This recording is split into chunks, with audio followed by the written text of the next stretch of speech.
आप सभी लोगों को एसपी पांडे का नमस्कार। मैं द स्टडी आईएएस के ऑनलाइन प्लेटफॉर्म पे आप सभी लोगों का हार्दिक स्वागत करता हूं। एक विशेष सेशन में जिसमें हम लोग यूपीएससी प्रीलिम्स सीसैट के पेपर में पूछे गए मैथ्स के क्वेश्चनों के ऊपर डिस्कशन करने वाले हैं।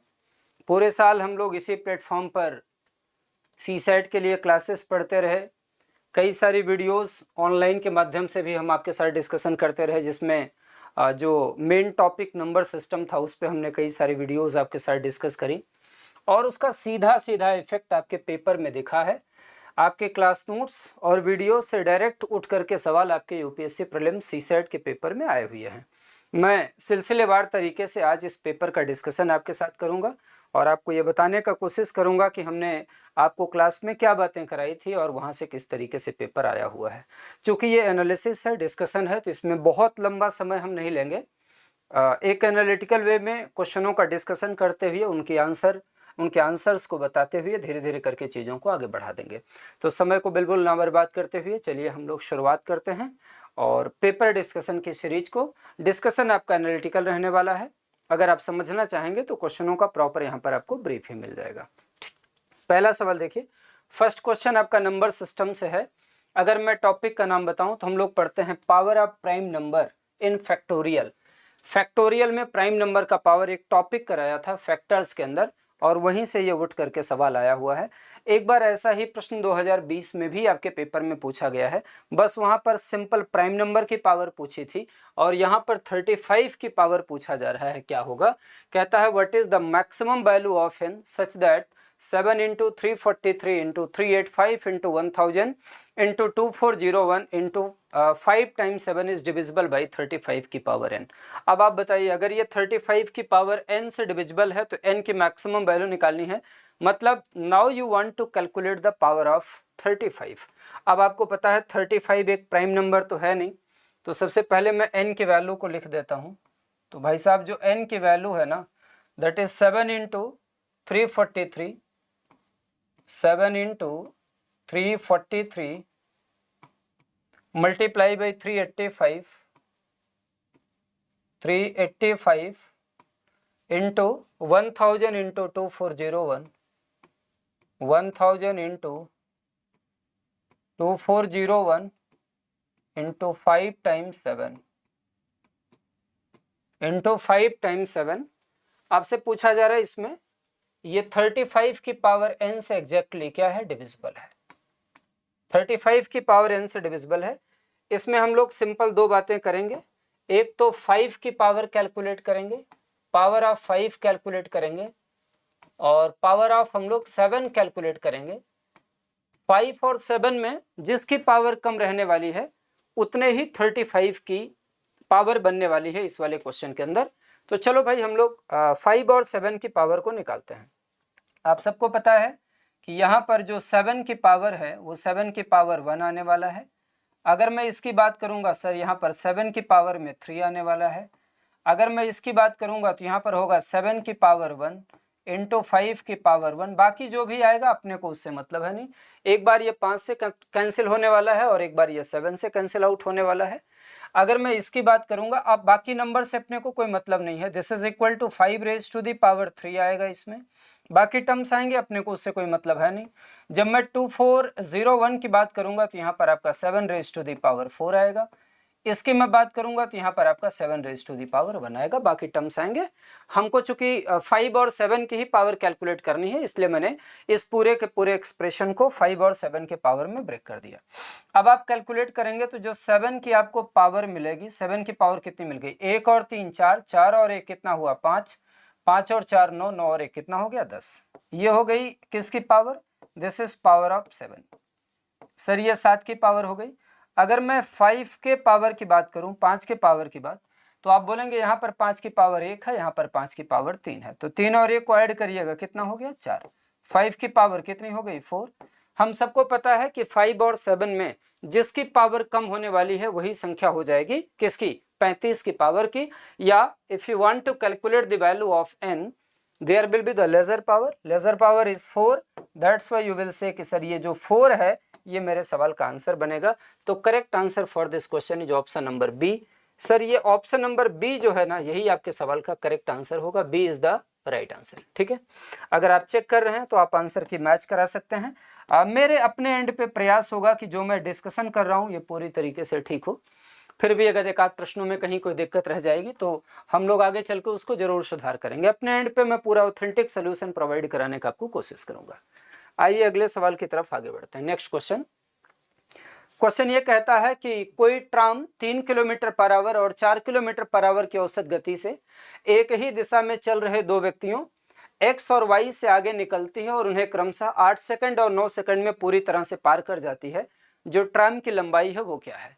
आप सभी को एक बात पता है, जब भी दो ऑब्जेक्ट सेम डायरेक्शन में मूव करते हैं तो जो रिलेटिव स्पीड होता है वो दोनों का डिफरेंस होता है। और अगर कोई भी ट्रेन किसी खड़े हुए व्यक्ति को पार करती है तो जो चली गई दूरी होती है वो ट्रेन की खुद की लंबाई होती है। ये सवाल डायरेक्ट आपके क्लास नोट से बना हुआ है। ये वाला पिछला वाला क्वेश्चन भी आपके क्लास नोट से बना हुआ है। हमने 15 की पावर कैलकुलेट कराया था और यहाँ पर 37 की पावर पूछी गई है। ये आपके असाइनमेंट से क्वेश्चन है। हमने 4 किलोमीटर 5 किलोमीटर पर आवर कराया था, यहाँ पर 3 और 4 आया हुआ है। तो चलो देखो इसको कैसे सॉल्व करोगे। सोल्यूशन में नॉर्मल मैंने आपको एक शॉर्ट ट्रिक सिखाया हुआ था, उसी को मैं लिख देता हूँ। बताइए पहले वाले की स्पीड कितनी है? तो आप बोलेंगे सर 3 किलोमीटर पर आवर। अगर मैं आपसे बोलूं दूसरे वाले की स्पीड कितनी है तो आप बोलेंगे सर ये है this is equal to 4 kilometre per hour. जब मैं बोलूंगा इसको कितने देर में पार कर देती है तो आप बोलेंगे कि सर 8 सेकेंड्स में, और इसको कितने देर में पार कर देती है तो आप बोलेंगे 9 सेकेंड्स में। अगर आपको ट्रेन की स्पीड कैलकुलेट करनी है तो इसके लिए हम लोगों ने एक शॉर्टकट सीखा था। इसको यहाँ से मल्टीप्लाई कर देते हैं, ये कितना हो जाएगा आपका 24। इसको यहाँ से मल्टीप्लाई कर देते हैं तो ये कितना हो जाएगा आपका 36। इन दोनों का आप डिफरेंस ले लीजिए, 36 और 24 का डिफरेंस लीजिएगा, कितना आएगा 12।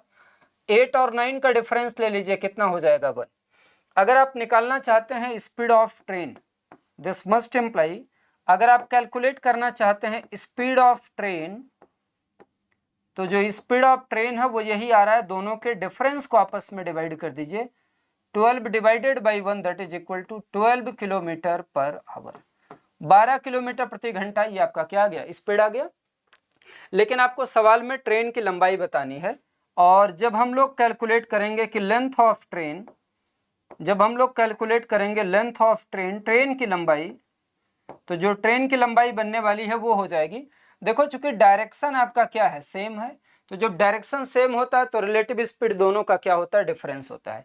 तो ये हो जाएगा आपका 12 माइनस 3, ये किलोमीटर पर आवर है। मीटर पर सेकंड में कन्वर्ट करिएगा तो 5/18 से मल्टीप्लाई कर दीजिए। और जब मैं बोलूँगा कि टाइम कितना लग रहा है तो आप बोलेंगे जो टाइम लग रहा है वो 8 सेकंड लग रहा है। मैंने 8 से मल्टीप्लाई कर दिया। ये 5/18 से क्यों मल्टीप्लाई किया?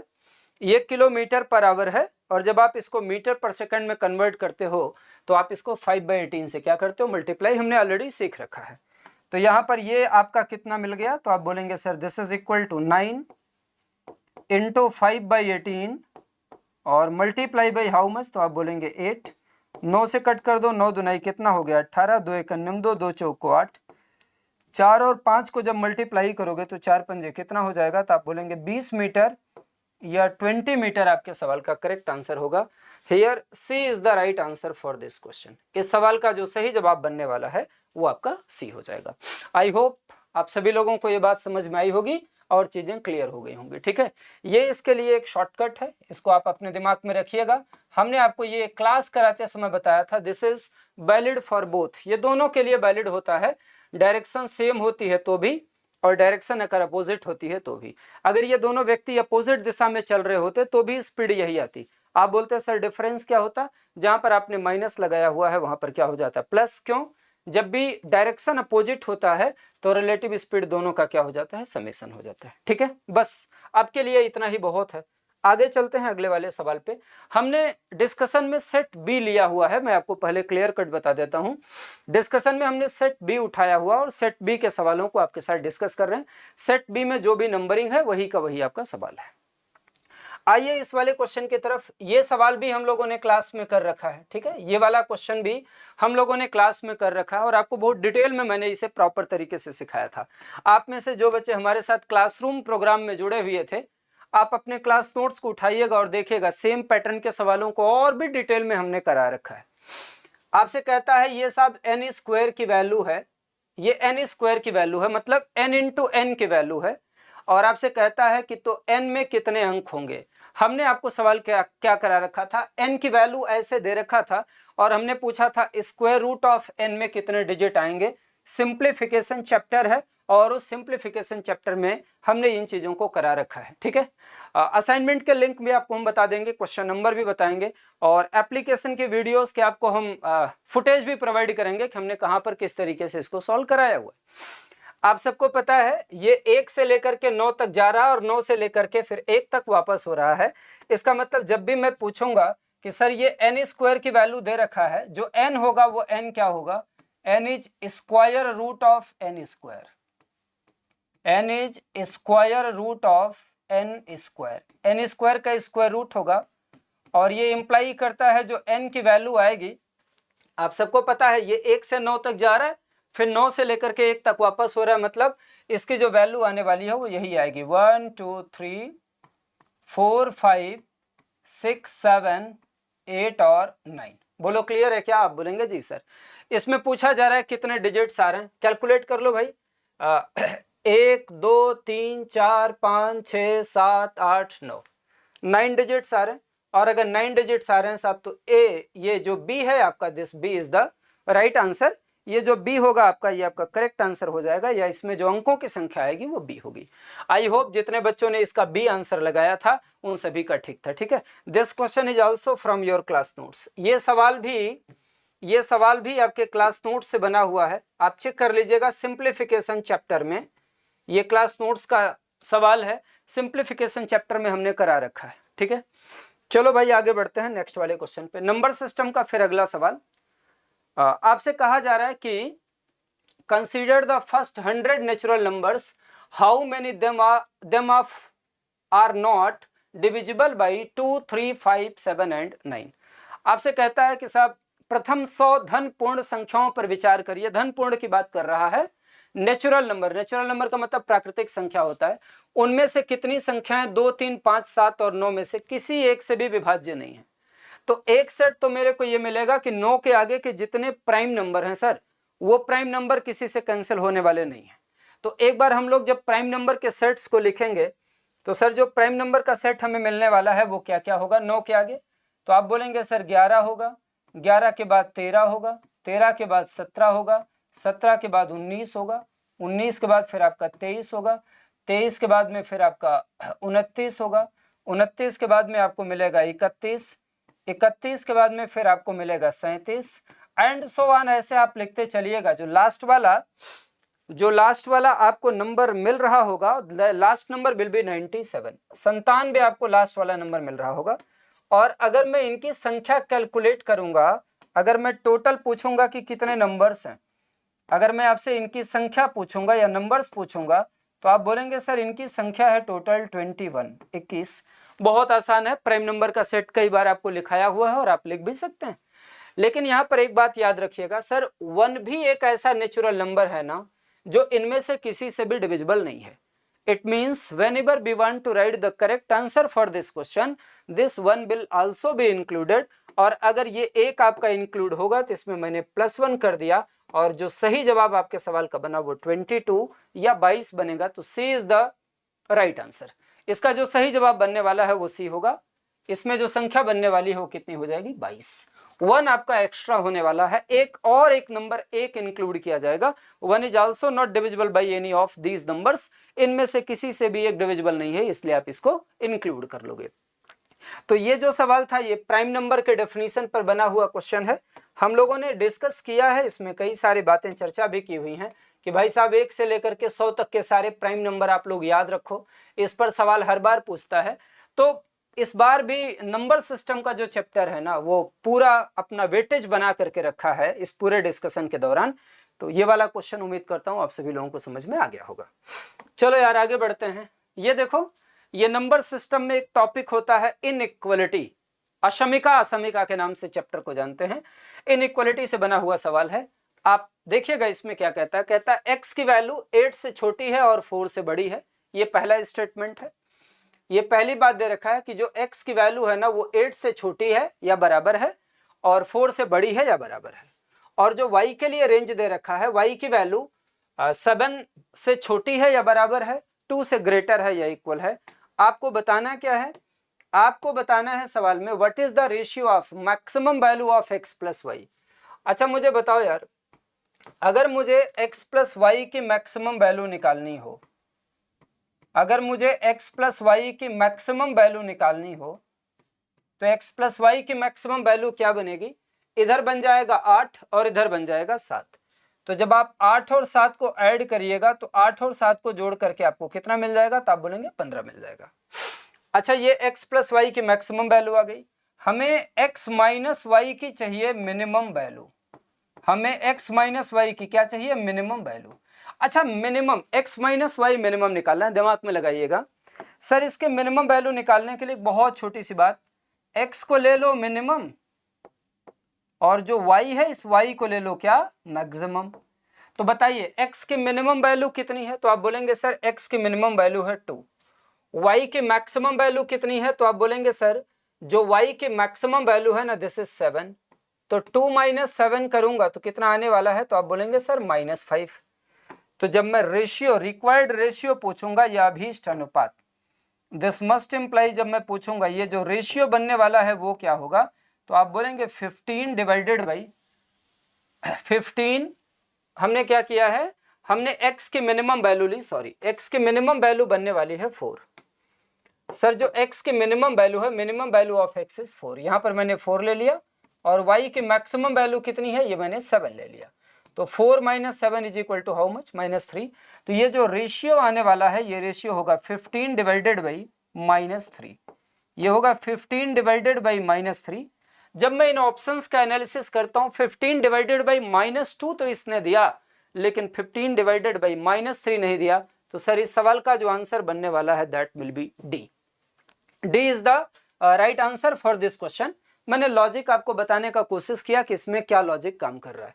मैक्सिमम निकालने के लिए x का मैक्सिमम ले लिया, y का मैक्सिमम ले लिया, और मिनिमम निकालने के लिए मैंने x का मिनिमम लिया एंड y का क्या ले लिया, मैक्सिमम ले लिया, तो मुझे मिनिमम वैल्यू आ गई। तो सर ये मिनिमम हो गया, ये मैक्सिमम है, इन दोनों का रेशियो -5/1 आना चाहिए, ये ऑप्शन में है नहीं, इसलिए डी आंसर होगा। ठीक है, चलिए भाई आगे बढ़ते हैं नेक्स्ट वाले क्वेश्चन पे। अब आपसे ये कहता है कि मान लीजिए let us suppose both p and k be the prime natural number such that p² + k is also a prime number less than 30, what is the number of possible values of k। क्या कहता है, मान लीजिए p और k दोनों अभाज्य संख्याएं इस प्रकार से हैं कि p² + k भी एक अभाज्य संख्या है जो कि 30 से कम है। पूछा जा रहा है k के जो संभावित मान बनेंगे या जो k की पॉसिबल वैल्यू बनने वाली है वो k की पॉसिबल वैल्यू क्या बनेगी। आप इस बात को क्या करिए, कैलकुलेट करिए। हमें एक बात पता है कि जो p² + k है वो 30 से कम होना चाहिए। एक काम करो, आप एक सेट बनाओ, सबसे पहले प्राइम नंबर 30 से छोटे प्राइम नंबर लिख लो। तो आप बोलोगे सर 2 होगा, 3 होगा, 5 होगा, 7 होगा, 11 होगा, 13 होगा, फिर 17 होगा, 19 होगा, 19 के बाद 23 होगा, 23 के बाद में फिर आपका 29 होगा। ये मुझे प्राइम नंबर का एक सेट मिल गया, हमने अपनी कैलकुलेशन के लिए इसको लिख लिया है। अब देखिए उसने क्या कहा है कि p और k दोनों अभाज्य संख्या हैं, इसी में से p को लेना है और इसी में से k को लेना है, और वो इस प्रकार से लेना है कि जो p² + k है ना वो भी आपकी क्या बन जाए, एक अभाज्य संख्या बन जाए, एक प्राइम नंबर बन जाए। सबसे पहले आप छोटे वाले से शुरुआत करो। सबसे पहला सेट उठा रहा हूं, सर मैंने p की वैल्यू ले ली 2, मैंने p की वैल्यू ले ली 2 और मैंने k की वैल्यू ले ली कितनी, 3। जब मैं पूछूंगा ये p² + k कितना आने वाला है, तो आप बोलेंगे कि p² कितना होगा, 4, और k की वैल्यू कितनी होगी, 3। 4 और 3 7, कैसा नंबर है एक, तो आप बोलेंगे सर एक प्राइम नंबर है। इसके बाद में बताओ भाई, जब मैं कहूंगा कि p की वैल्यू 2 के साथ में k की वैल्यू 5 लो, तो 2 का स्क्वायर कितना होगा, 4, 4 में 5 जोड़ोगे क्या आएगा, 9। सर ये 9 तो प्राइम नंबर है नहीं, इसका मतलब 5 की सिचुएशन यहाँ पर बनने वाली नहीं है। जो दूसरी सिचुएशन p के साथ बन रही है आओ उसको देख लेते हैं। मैं बोलूँगा सर p की वैल्यू 2 ले लो और जो k की वैल्यू है ये आप 7 ले लो। तो p स्क्वायर कितना बनेगा, 2 का स्क्वायर 4 और इसमें 7 आप जोड़ दो। 7 और 4 को जोड़ोगे कितना आएगा, 11। सर ये 11 भी क्या है आपका, एक प्राइम नंबर है या एक अभाज्य संख्या है। अब तीसरी सिचुएशन पे आइए, एक बार p2 को रख करके हम कुछ और देखते हैं। अगर मैं 11 को ले लूं तो 2 का स्क्वायर कितना होगा, 4। 4 में जब आप 11 जोड़ोगे तो 11 और 4 कितना हो गया, 15। इसका मतलब 11 पे भी बात नहीं बनेगी। समझ में आ रहा है, कुछ कुछ ऑल्टरनेट चल रहा है। इसका मतलब मैंने p की वैल्यू ले ली सर 2, p की वैल्यू मैंने 2 ले ली और मैंने k की वैल्यू जो लिया ना वो ले लिया हमने 13। जैसे मैंने k की वैल्यू 13 लिया तुरंत आपको मिलेगा 2 का स्क्वायर कितना होता है, 4 और 13 को जोड़िएगा, 13 और 4 कितना होता है, 17। सर ये भी एक प्राइम नंबर है, लिया जा सकता है। अब आप बताइएगा चौथा सेट जब मैं उठाऊंगा और आपसे पूछूंगा कि सर मैंने p की वैल्यू 2 ली है, k की वैल्यू क्या लूं, तो आप बोलेंगे 4 हुआ ना, 2 का स्क्वायर कितना होता है, 4। 4 में आप 19 को जोड़ दीजिए। जैसे आप 4 में 19 को जोड़ोगे तो 19 और 4 कितना होता है, तो आप बोलेंगे सर 23 होता है। ये भी तो एक प्राइम नंबर है, आप बोलेंगे हाँ। अगर आप 17 को जोड़ेंगे तो 17 और 4 कितना होता है, 21। 21 तो प्राइम नंबर है नहीं। तो आप देख रहे हैं ऑल्टरनेट करता हुआ चला जा रहा है। तो ये 19 आने वाला है, यहाँ पर बनेगा आपका 4 प्लस कितना, 19। 19 और 4 को जोड़िएगा बच्चों, ये भी क्या होगा, एक प्राइम नंबर होगा या भाज्य संख्या होगी। अब इसके बाद में अगर आप 19 के बाद में 23 तो लेना नहीं है, 29 लेंगे तो 4 में 29 को जोड़िएगा तो वैल्यू 30 को पार कर जाएगी, इसलिए 29 नहीं ले सकते। तो एक सेट तो आपका कंप्लीट हो गया। इसके बाद में फिर जब आप देखेंगे तो 19 पे जाकर के आप रुकेंगे, लेकिन यहाँ पर आप थोड़ा सा एक और देख सकते हैं क्या, कि सर इस ऑर्डर को एक बार मैं रिवर्स करूं। जब ऑर्डर को रिवर्स करूंगा तो मैंने p की वैल्यू ले लिया 3 एंड जो k की वैल्यू है वो मैंने ले लिया 2। तो जब मैंने p की वैल्यू 3 लिया तो इधर हो गया आपका 3 का स्क्वायर और प्लस कितना 2। 3 का स्क्वायर क्या होता है 9। 9 में 2 जोड़िएगा तो कितना मिलने वाला है भाई, तो आप बोलेंगे सर 9 में 2 जोड़ने पर 11 मिलने वाला, और 11 भी एक प्राइम नंबर है। एक बार और ऑर्डर को रिवर्स करते हैं। p की वैल्यू ले लेते हैं 7। ध्यान दो, जैसे आप p की वैल्यू 7 लोगे तो जब आप 7 का स्क्वायर करोगे sir this is more than 30, यहां पर हमारा क्या हो जाएगा, तो आप बोलेंगे कॉन्ट्राडिक्शन हो जाएगा। इसलिए कैलकुलेशन को यहीं पर क्या करते हैं, रोक देते हैं। अब देखिएगा ये डिफरेंट सिचुएशंस हैं। इन सारे सिचुएशंस में जो समेशन मिला हुआ है या जो जोड़ मिला हुआ है वो है एक प्राइम नंबर या अभाज्य संख्या। हमसे क्या पूछा गया है, के कितने संभव मान हैं, हाउ मेनी वैल्यूज कुड के अज्यूम। तो आप बोलेंगे सर के की एक वैल्यू 3 आ गई, 1 आया, 2 आया, 3 आया, 4 आया और 5 आया। और ये 5 के पांचों क्या हैं, डिफरेंट हैं। इसका मतलब यहाँ पर जो के की वैल्यूज आने वाली हैं सर वो 5 होंगी। बी आंसर बनेगा आपके सवाल का, B is the right answer for this question और 5 करेक्ट आंसर होगा। बस हल्का सा स्क्वायर था और स्क्वायर के साथ में प्राइम नंबर का रिलेशन था। स्क्वायर के साथ प्राइम नंबर का आपने रिलेशन देखा तो ये सवाल आपसे आसानी से बन गया। ठीक है, अगले सवाल पे आते हैं। सेट बी का नेक्स्ट क्वेश्चन देते हैं। तो ये सवाल भी जो आपसे पूछा गया है ना, ये सवाल भी आपका एलसीएम का सवाल है। ठीक है, इसमें कई गलतियां भी हुई हैं, तो आप ध्यान दीजिएगा, इस क्वेश्चन में गलती नहीं करिएगा, ज़्यादा अच्छा होगा। सबसे पहले देखो, इसने एक वर्ड यूज कर दिया है, उस वर्ड को हम लोग देख लेते हैं। वर्ड क्या यूज किया है, देयर आर एन सेट्स। जैसे मैं सेट की बात करता हूं ना, तो जब सेट की बात किया जाता है तो set is collection of distinct and well defined elements. एक तो सारे एलिमेंट क्या होने चाहिए, डिस्टिंक्ट होने चाहिए, और दूसरे वेल डिफाइंड होने चाहिए।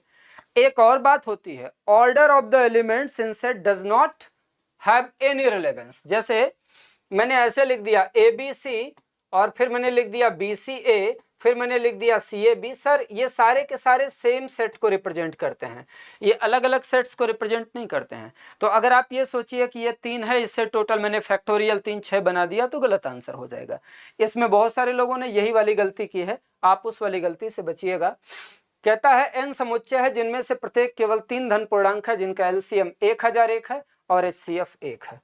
आप बताइए भाई क्या दिया गया है, आपको दिया गया है जो LCM है, LCM कितना है 1001, और जो HCF है वो HCF की वैल्यू कितनी है 1 है। पूछा जा रहा है n के कितने मान संभव हैं, और ये जो n है ना वो आपके पास एक सेट ऑफ नंबर्स है।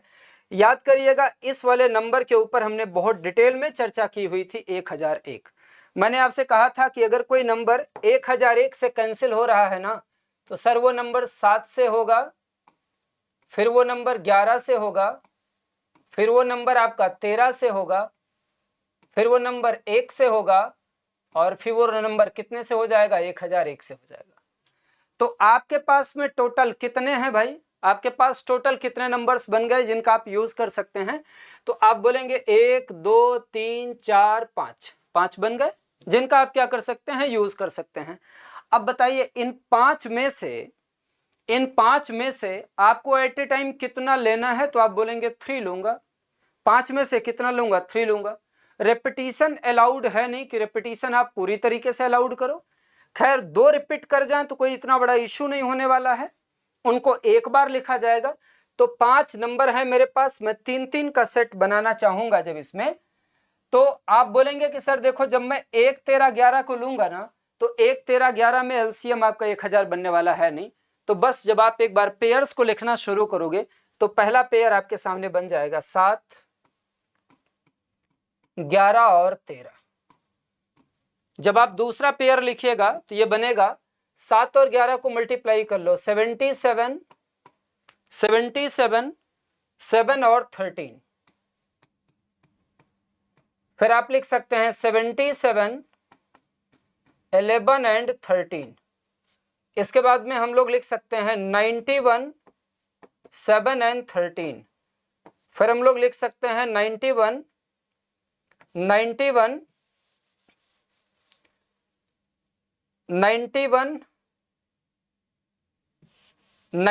हमने ले लिया। 13 सते 91, 13 सते कितना हो गया आपका? 91।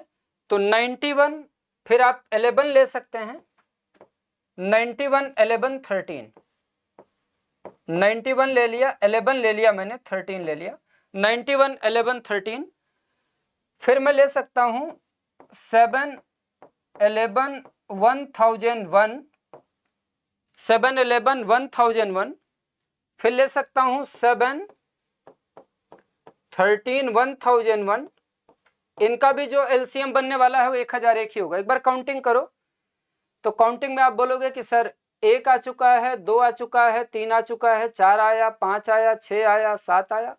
फिर जब आप लिखोगे तो 1 के साथ नंबर्स लिखना शुरू करोगे। जब आप 1 के साथ लिखोगे तो 1 के साथ जब लिखिएगा तो 1 हो गया, 13 हो गया, 1001 हो गया। फिर आप बोलेंगे कि सर 1 होगा, 11 होगा और 1001 होगा। ऐसे भी और भी कुछ सेट्स लिखते हुए चले जाएंगे, लेकिन मुझे काउंटिंग ज्यादा करनी नहीं है। इसमें दिया गया है 6 7 8 और 8 से अधिक। जब मैं काउंटिंग कर रहा हूं 1 2 3 4 5 6 7 8 9 पे आ गया, अभी काउंटिंग करने की जरूरत नहीं है। इसका मतलब इसका जो आंसर बनने वाला है साहब वो डी होगा। तो D is the right answer for this question. इसमें याद रखिएगा इस तरीके से आप लोग इस चीज को लिखने वाले हैं। सेट जो दिया गया है, सेट की वजह से मैं क्या बोलूंगा, ये कैसा होना चाहिए, इसमें जो नंबर्स हैं वो डिस्टिंक्ट होने चाहिए, अलग अलग।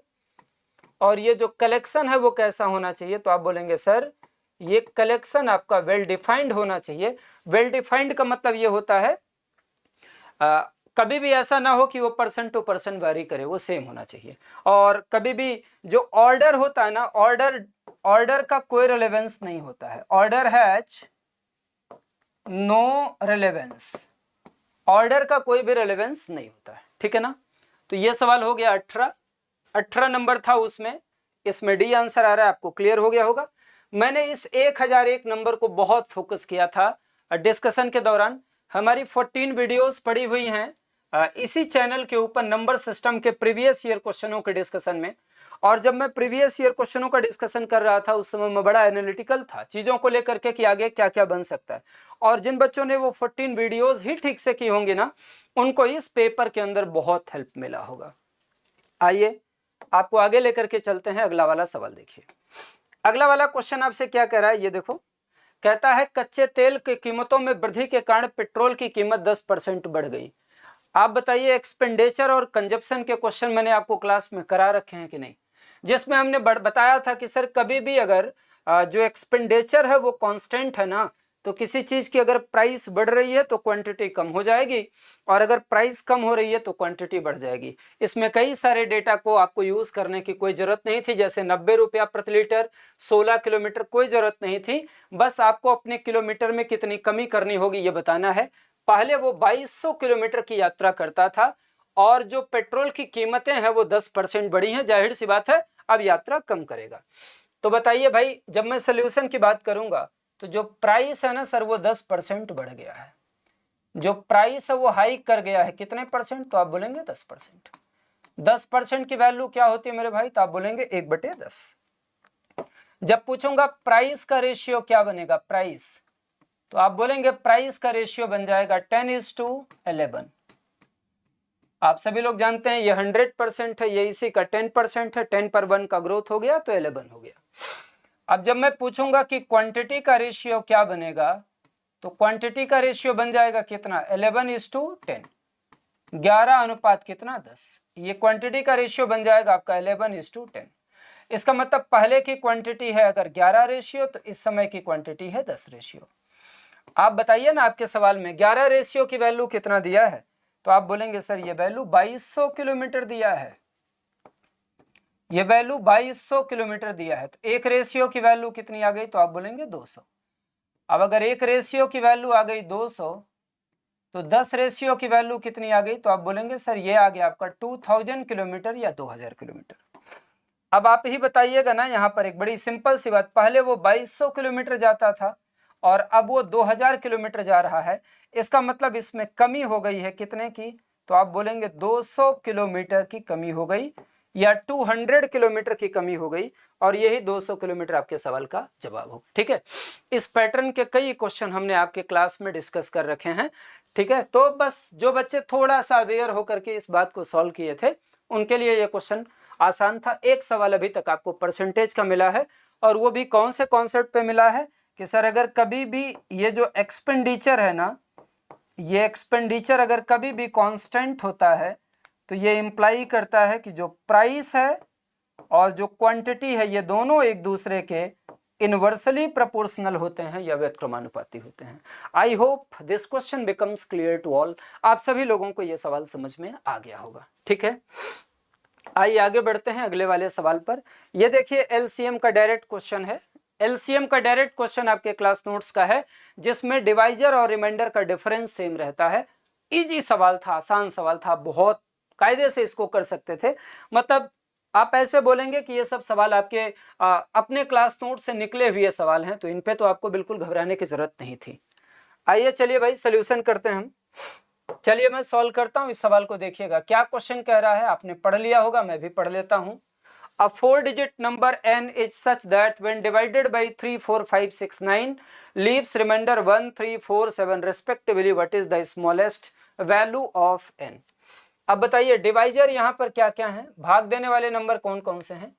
तो आप बोलेंगे 3, 5, 6, 9। 3 है, 5 है, 6 है एंड 9 है। और जो रिमाइंडर बच रहे हैं भाई साहब, रिमाइंडर, वो रिमाइंडर आपका बच रहा है 1, 3, 4, 7। यहां पर आ रहा है 1, 3, 4 एंड 7। एक बड़ी नॉर्मल सी बात, आप इनका एक बार डिफरेंस ले लीजिएगा। 3 केस आपको मैं कराता था, एक बार इक्वल डिफरेंस आता है, एक बार अलग अलग डिफरेंस आता है, और एक बार सेम रिमाइंडर बचता है। यही 3 केस एलसीएम में होते हैं। दूसरे केस पर सवाल पूछा, 3 और 1 का डिफरेंस 2, 5 और 3 का डिफरेंस 2, 6 और 4 का डिफरेंस 2, 9 और 7 का डिफरेंस 2। कोई बोलेगा ये जो नंबर n है आखिरकार वो है क्या? तो आप बोलेंगे n is equal to LCM of 3, 5, 6, 9।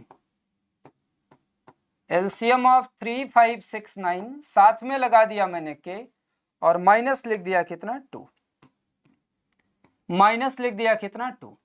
अब जब मैं बोलूंगा ये n की वैल्यू कितनी आ रही है, तो आप बोलेंगे कि सर एक काम करो ना, 3, 5, 6 और 9 का एलसीएम ले लीजिए, और इसका जो एलसीएम आएगा वो आएगा 90। तो मैंने यहाँ लिख दिया कि सर ये हो गया आपका 90 के -2। लेकिन ये जो नंबर बनना चाहिए वो कितने डिजिट का बनना चाहिए?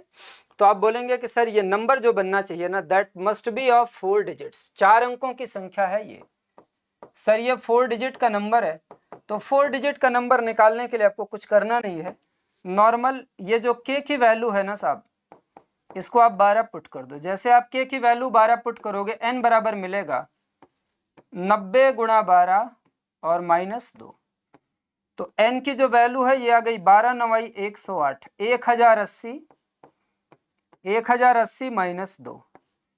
जब मैं पूछूंगा n की वैल्यू क्या आएगी तो आप बोलेंगे सर ये आएगा 1078, 1078। अगर आप ये मेथड नहीं भी जानते थे तो आप इस सवाल को गो थ्रू ऑप्शन से भी जाकर के आप इसे आराम से सॉल्व कर सकते थे। ठीक है, पहले आप इसको 3 से डिवाइड करते तो आप बोलते इसका डिजिटल सम 8 6 14 और एक कितना है 15, 4 अंकों की कोई संख्या है, सॉरी ये 1078 है ना, ये जो नंबर आ रहा है दैट इज 1078, 1078। आप इसका डिजिटल सम देखिए 8 7 15 और एक 16, 16 को 3 से डिवाइड करोगे एक रिमाइंडर बचेगा। जब आप इसी वाले को 5 से डिवाइड करते तो आप बोल देते सर यूनिट डिजिट पर क्या है 8, 8 को 5 से डिवाइड करते तो रिमाइंडर कितना बचता 3, ये भी आ गया। जब आप इसको 6 से डिवाइड करते तो आपको रिमाइंडर 4 मिल जाता। 9 से डिवाइड करते, 9 से डिवाइड करने का मतलब डिजिटल सम होता है 8 4 12 1 13, 13 को 9 से डिवाइड करोगे 4 रिमाइंडर बचेगा। मतलब अगर आपको ये सारा टेक्निक नहीं भी पता था तो इस सवाल में आप ऑप्शन का सहारा लेकर के ऑप्शन से सॉल्व कर सकते थे। तो इस सवाल को भी मैं मॉडरेट ही बोलूंगा, आप इसको ऑप्शन से सॉल्व कर सकते थे।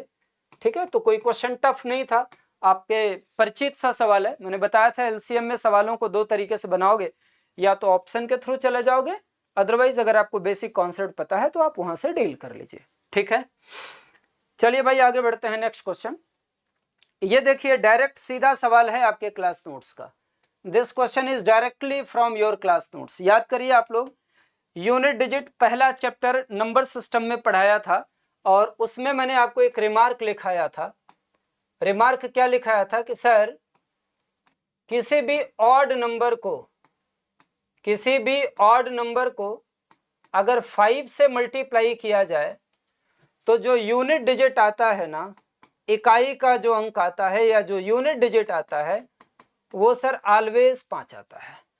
अगर कंजिक्यूटिव ऑड नंबर हैं या नहीं है, कैसे भी ऑड नंबर्स का अगर क्रम है और 5 से अगर एक बार मल्टीप्लाई हो गया तो यूनिट डिजिट पर हमेशा 5 आएगा। बताओ भाई ये 5 है कि नहीं है? आप बोलेंगे जी सर बिल्कुल है। और ये जो नंबर्स लिखे गए ये सारे के सारे कैसे नंबर्स हैं? आप बोलेंगे ऑड नंबर्स हैं, विषम संख्या हैं। और अगर विषम संख्याओं का गुणनफल आपने 5 से किया तो पक्का जो यूनिट डिजिट है वो क्या होने वाला है 5। बिना सोचे विचारे हम लोग लगा सकते थे, इसका आंसर सी होगा। आपके क्लास नोट्स का सवाल है, जिस भी बच्चे को डाउट होगा वो लेकर के क्लास नोट्स अपना बैठिएगा, मैं मिलवा दूंगा आपको। ठीक है, तो पहला चैप्टर यूनिट डिजिट पढ़ाता हूँ। यूनिट डिजिट का सीधा सवाल आया हुआ है। हमने बेसिक 2 लिखाया था रिमार्क में कि इवन नंबर से 5 को मल्टीप्लाई करोगे यूनिट डिजिट 0 होगा, अगर ऑड नंबर से 5 को मल्टीप्लाई करोगे यूनिट डिजिट 5 आने वाला है। ठीक बात है, चलिए आगे बढ़ते हैं। अगला नेक्स्ट क्वेश्चन आपसे कहता है a natural number n is such that it can be expressed as n is equal to p plus q plus r where p q and r are distinct factor of n। How many numbers below 50 have this property. अच्छा बताइएगा n is equal to आपका क्या है p plus q plus r। Solution कर रहा हूं sir, solution में मैं क्या बोलूंगा, मैं ऐसे कह रहा हूं कि जो n की वैल्यू है वो आपकी क्या है p plus q plus r. p plus q plus r है। आपसे पूछ रहा है कि जहां p क्यू आर आपके भिन्न गुणनफल हैं, आपसे पूछा जा रहा है इस प्रकार 50 से बिलो कितने नंबर्स हैं। याद करिए 6 वाले नंबर पे हमने खूब काम किया था। 6 के फैक्टर क्या होते हैं सर 1 2 एंड 3। अब बताइए 1 2 3 को जोड़ो, 1 2 और 3 को जोड़ोगे तो कितना बनेगा, तो आप बोलेंगे 3 2 5 और 1 6। 1 2 और 3 सारे डिफरेंट हैं।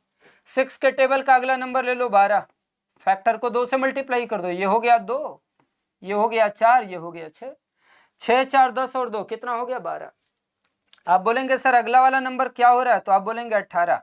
3 गुना हो रहा है, 3 से मल्टीप्लाई कर दो, यहाँ पर मिलेगा 3, यहाँ पर मिलेगा 6, यहाँ पर मिलेगा कितना 9 एंड सो ऑन। बढ़ते बढ़ते बढ़ते चलिए ये वाला नंबर देख रहे हैं सर 6 into 1 है, ये वाला नंबर आपका क्या है, तो आप बोलेंगे 6 इंटू 2 है। ये वाला नंबर आपका क्या है, 6 इंटू 3 है। 50 से जस्ट पहले बिलो बोला है, कम। 50 से जस्ट पहले वाला नंबर आपका कौन सा है, तो आप बोलेंगे 48। 48 का मतलब क्या बोलूँगा, तो मैं कहूँगा 6 इंटू 8। अगर आप फैक्टर्स लिखना चाहते हैं तो आप सबको 8 से मल्टीप्लाई करिए। 8 से मल्टीप्लाई करिएगा तो यहाँ क्या मिलेगा 8, यहाँ पर क्या मिलेगा 16, और यहाँ पर क्या मिलेगा 24। तो कोई बोलेगा इस प्रकार कितने नंबर्स बन रहे हैं, तो आप बोलेंगे 1 2 3 एंड सो ऑन 8। तो इस सवाल का जो करेक्ट आंसर बनने वाला है वो सी बनेगा। 8 is the right answer for this question. पहला बेसिक सा नंबर आपको 6 पकड़ाता है और बस उसी 6 के बिहाफ पर आप अपनी बात को आगे बढ़ा देते हैं और चीज़ें बड़ी आराम से आप टैकल कर पाते हैं या इसको बना पाते हैं। ठीक है, चलिए आगे सवाल पे बढ़ते हैं। नेक्स्ट क्वेश्चन कहता है 3 अभाज्य संख्याएं पी क्यू आर प्रत्येक 20 से कम इस प्रकार हैं कि p minus q is equal to q minus r, p plus q plus are के लिए कितने मान संभव हैं। आपको मैंने एक टॉपिक कराया था अरिथमेटिक प्रोग्रेशन, समांतर श्रेणी, वही वाली सिचुएशन यहाँ पर आपकी अराइज हो रही है। क्या कह रहा है भाई, कह रहा है p minus q is equal to q minus r. आपसे कहा गया है p minus q is equal to q minus r, या यहां पर मैं ऐसे बोल सकता हूं 2q is equal to p plus r, और ये इंप्लाई करता है कि जो p है, q है और r है ये अरिथमेटिक प्रोग्रेशन में होंगे।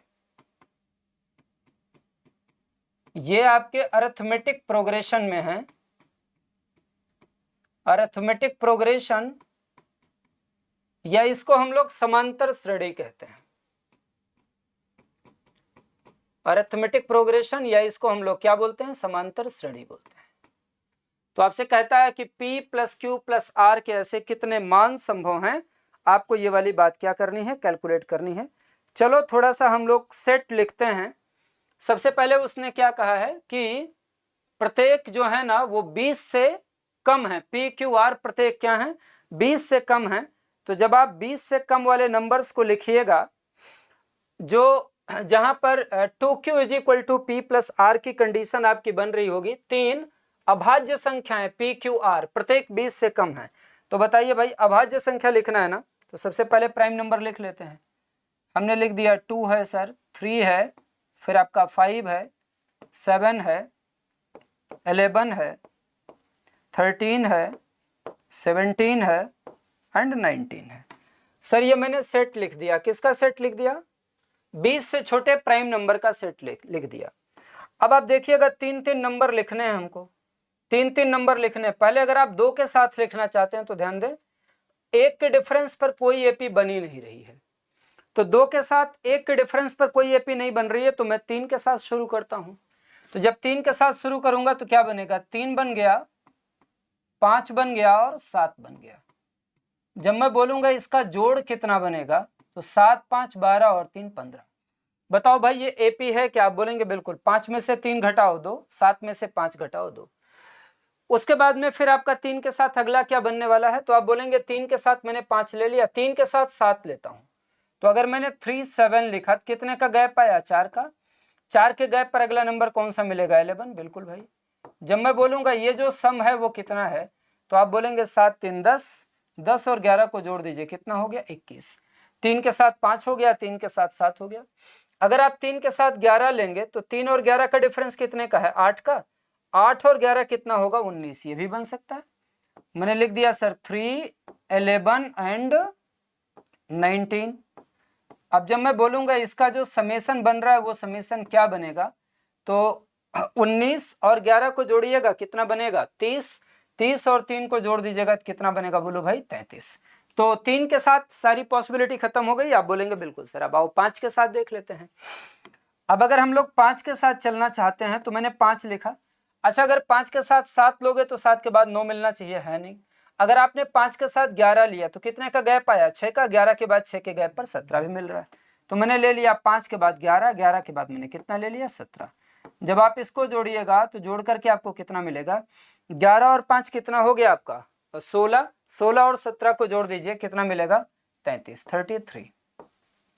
33 मिल गया, 33। इसके बाद में फिर आप आगे बढ़िएगा, 5 के बाद 5 के साथ और किसे ले सकते हैं, 5 के साथ अगर मैंने 13 को लिया तो 5 और 8 13 हुआ। 13 में जब आप 8 जोड़िएगा तो 13 और 8 21 होता है। इसका मतलब यहाँ से बात आपकी बनने वाली है नहीं। इसके बाद में अगर आप थोड़ा सा 7 के साथ बढ़िएगा तो 7 और 6 कितना होता है 13, 13 और 6 कितना होता है 19। तो अगला बन जाएगा आपका 7, यहाँ पर हो गया 13 और यहाँ पर कितना आया 19। 7, 13 और 19 का जो समेसन है, जोड़ जब आप देखिएगा तो 13 और 7 को जोड़िएगा तो कितना आएगा बोलो 20। 20 में आप 19 जोड़िए तो 20 10 30 और 9 कितना हो गया 39। आपसे ये पूछा गया है कि कितने डिफरेंट सम मिलने वाले हैं। डिफरेंट सम की बात कर रहे हैं भाई साहब। तो आप बोलेंगे 1 मिला, 2 मिला, 3 मिला, लेकिन सर देखो यहाँ पर रिपीट कर गया तो मैंने इसको कट कर दिया, ये 4 मिला। कितने डिफरेंट सम मिलने वाले हैं? तो आप बोलेंगे सर यहाँ पर 4 डिफरेंट सम मिलने वाले हैं। A is the right answer for this question. यहाँ पर जो सही जवाब बनने वाला है वो ए होगा। चलो भाई आगे बढ़ते हैं नेक्स्ट क्वेश्चन। ये सवाल थोड़ा सा बढ़िया सवाल था, इसमें थोड़ा सा आपको सोचना था। थोड़ा सा सोचते आप तो इस सवाल को बना सकते थे। क्या सवाल है आओ इसको थोड़ा सा हम लोग देखते हैं। क्वेश्चन क्या कह रहा है? क्वेश्चन आपसे कहता है p plus q plus are के कितने संभव मान हैं जो 1/p plus 1/q plus 1/r is equal to 1 को सेटिस्फाई करते हैं। ये भी कहता है कि उनका मान अलग अलग हो, ये जरूरी नहीं है। हमारे पास दिया गया है 1/p plus 1/q plus 1/r, इसकी वैल्यू क्या आनी चाहिए 1। तो मैं एक नॉर्मल सा काम कर दे रहा हूं। पहली सिचुएशन जो आपको बता रहा हूं, फर्स्ट बड़ा क्लियर सा दिख रहा होगा आप सभी लोगों को। क्या क्लियर सा दिख रहा होगा? सर p की वैल्यू 3 ले लीजिए, सर q की वैल्यू 3 ले लीजिए और r की वैल्यू 3 ले लीजिए। जब मैं बोलूंगा p plus q plus r कितना बनने वाला है तो आप बोलेंगे सर 9 बनेगा। चेक कर लो, 1/3 प्लस 1/3 प्लस 1/3। अरे सर 1/3 प्लस 1/3 प्लस 1/3 ऐड करिएगा 3/3 कितना आ गया 1। ये पहली सिचुएशन हो गई। दूसरी वाली में देखिएगा थोड़ा सा, मैंने कहा साहब p की वैल्यू ले लो 2, q की वैल्यू ले लो 4 और r की वैल्यू ले लो 4। क्या बनेगा 1/2 1/4 1/4 1/4 और 1/4 को ऐड करोगे 2/4 1/2 आएगा और 1/2 1/2 और 1/2 कितना हो गया 1। जब मैं कहूंगा इसका समेसन कितना हुआ 4 4 8 8 और 2 को जोड़ दीजिए कितना हो गया बोलो 10। तीसरे वाले में आ जाइए, थर्ड वाले में। थर्ड वाली सिचुएशन में आप देखिएगा क्या होने वाला है। मैं आपसे ये कह रहा हूं कि सर एक काम करो ना, p की वैल्यू ले लो 3। अच्छा देखो बस नॉर्मल सा आपका ऑब्जेक्टिव क्या है पता है? पहले वाले को और मतलब तीनों को जोड़ करके जो वैल्यू आपकी बने ना, वो तीनों को जोड़ करके जो वैल्यू मिले वो किसी भी तरीके से 1/2 और 1/2 हो जाए। तो मैं आपसे ये कह रहा था एक काम करते हैं, p की वैल्यू ले लेते हैं 2, q की वैल्यू ले लेते हैं 6 और r की वैल्यू ले लेते हैं 3। क्या सिचुएशन बनेगा 1/2, ये होगा 1/3 और 1/6। 1/3 और 1/6 को जोड़ोगे 1/2 आएगा। अरे बोलो भाई हाँ या ना? आप बोलेंगे बिल्कुल आएगा। 1/2 और 1/2 को जोड़ोगे 1 आएगा। यहाँ पर सम कितना मिला 6 3 9 और 2 को जोड़ दो कितना हुआ 11। तो बताइए भाई p plus q plus r के कितने मान संभव हैं? तो आप बोलेंगे एक वैल्यू 9 है, एक 10 है और एक कितनी है 11। इसके अलावा और कोई नहीं मिलने वाला है। तो सर 3 वैल्यू पॉसिबल है। सी आपके सवाल का करेक्ट आंसर होगा, या right answer for this question is option number C. मुझे उम्मीद है आप सभी लोगों को ये बात समझ में आ रही होगी और आप पेपर डिस्कशन को एंजॉय कर रहे होंगे। ठीक है, चलिए भाई आगे बढ़ते हैं। ये डिस्कशन उन सारे बच्चों के लिए जरूरी होता है जो पेपर दे दिए हैं। अच्छा गया है तो बहुत बढ़िया बात है, आपने देख लिया, आपको मेंस की तैयारी में लग जाना है। अगर किसी कारण से सीसेट का पेपर आपका ठीक नहीं हुआ तो आपको इस बात के लिए तैयार हो जाना है कि ऐसा नहीं है कि ये पेपर अगर क्वालिफाइंग है तो बहुत हल्का है। मतलब क्वालिफाई करने के लिए भी आपको पढ़ने की आवश्यकता है।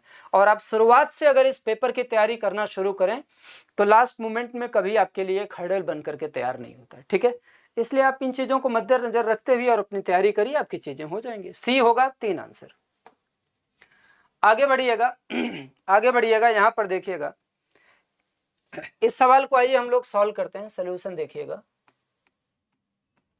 क्वेश्चन कहता है टीम एक्स ने 20 ओवर में कुल n रन बनाए, टीम वाई ने 10% कम ओवर में। अच्छा बताओ ना, 20 का 10% क्या होता है 2, तो 20 में से 2 घटाओगे तो 18 ओवर होगा ना। आप बोलेंगे जी सर 20 वाई ने 10% कम ओवर में बराबर स्कोर बना दिया, ठीक है। यदि टीम वाई की औसत रन गति 50% अधिक होती तो ये 12 ओवर में ही बन जाता। टीम एक्स के द्वारा कितने रन बनाए गए थे। आप देखो यार, मैं वाई से चेक कर देता हूं, ऑप्शन से चेक कर देता हूं। अगर ये 72 रन वाई ने 18 ओवर में बनाए थे तो बताओ पर ओवर कितने रन बनाए थे, 4। सर 4 रन पर ओवर बनाए थे, बोलो हाँ जी।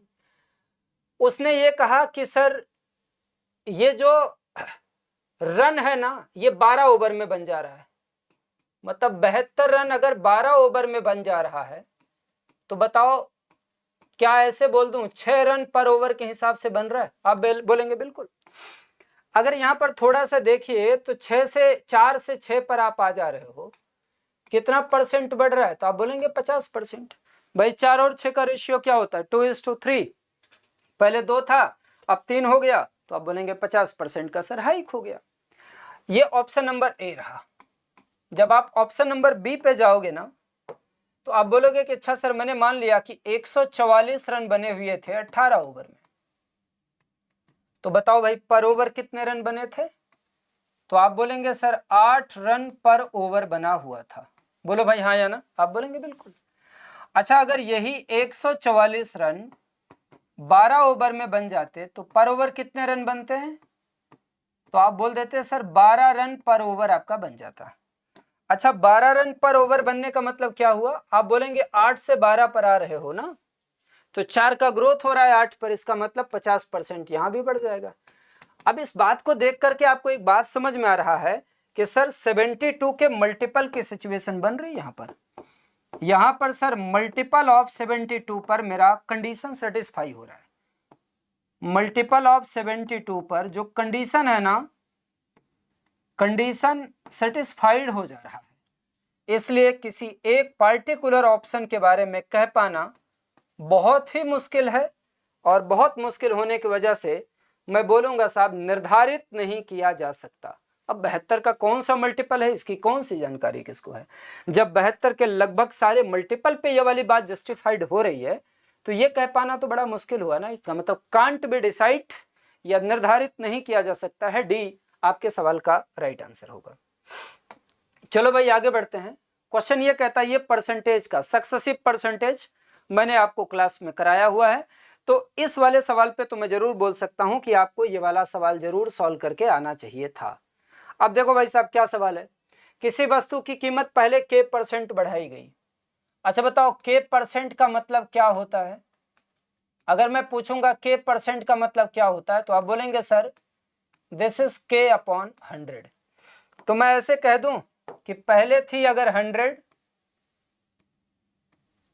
तो अब ये हो गई आपकी 100 प्लस k परसेंट बढ़ाई गई, फिर k परसेंट घटाई गई, इसका मतलब 100 से कितनी हो गई, तो आप बोलेंगे सर 100 माइनस k। फिर k परसेंट बढ़ाई गई, फिर ये 100 से कितना हो गया, तो आप बोलेंगे सर 100 प्लस k। फिर k परसेंट घटाई गई, 100 से कितना हो गया बच्चों, तो आप बोलेंगे ये 100 माइनस k हो गया।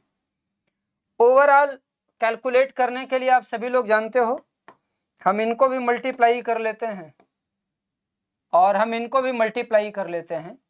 इधर वाली वैल्यू इनिशियल होती है और इधर वाली वैल्यू फाइनल होती है। 100 में 100 को अगर हम 4 बार मल्टीप्लाई कर रहे हैं तो यहाँ पर आने वाला है आपका 100 की पावर में 4, और यहाँ पर क्या आने वाला है देखो a plus b into a minus b, क्या बना 100 का स्क्वायर माइनस k का स्क्वायर, और इनटू अगेन 100 का स्क्वायर माइनस k का स्क्वायर, मतलब इसका मैं ऐसे लगा देता हूं होल स्क्वायर।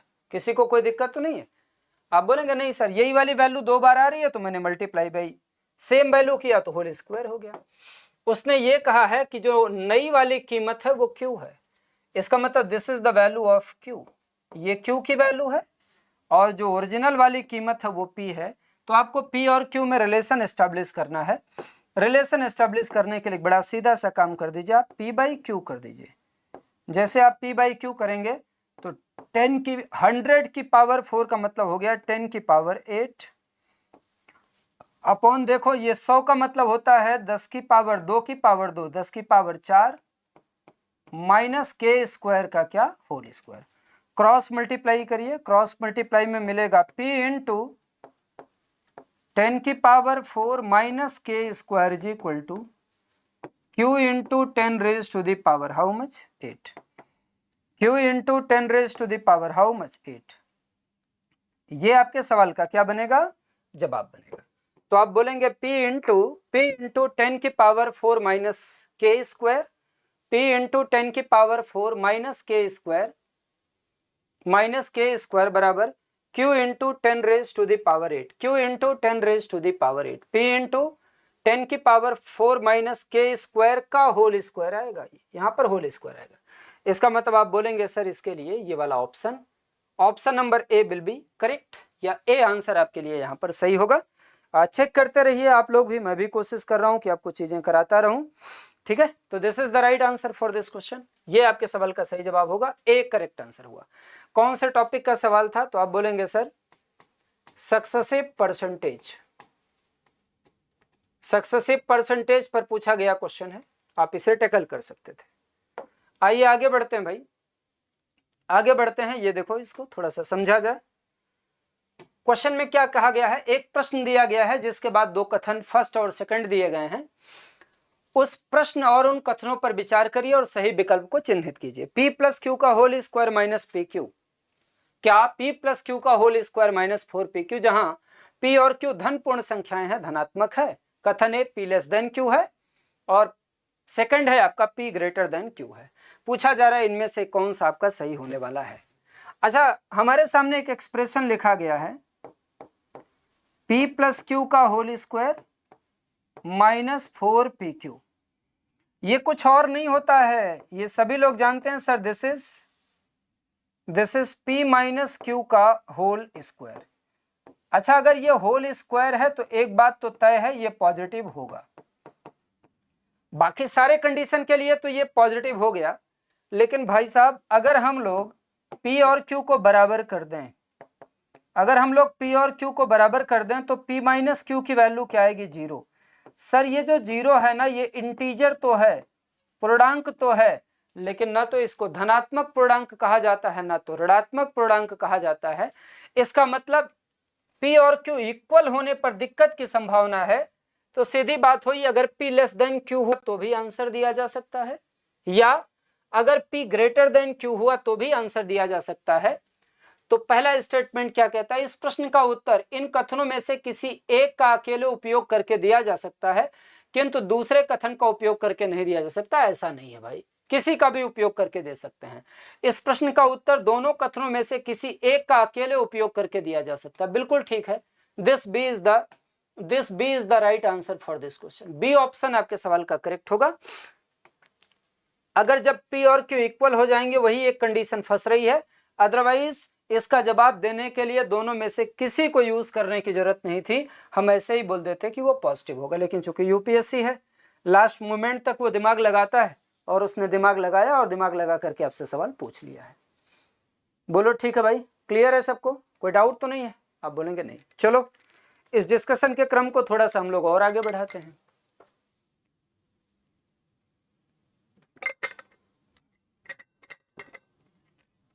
चलिए भाई, इस चर्चा को थोड़ा सा हम लोग और आगे लेके चलते हैं अगले सवाल की तरफ। इसी का ये इंग्लिश क्वेश्चन है, आप देख लीजिएगा, हमने वहां पे डिस्कशन कर दिया है। क्वेश्चन आपसे ये कहता है, इन ये T20 cricket match 3 players X, Y and Z scored a total run of 37। ये देखो यार, यहाँ पर X plus y plus Z मिला करके ना टोटल 37 रन स्कोर कर रहे हैं, टोटल 37 रन स्कोर कर रहे हैं, ये आपके सवाल में दिया गया है। मतलब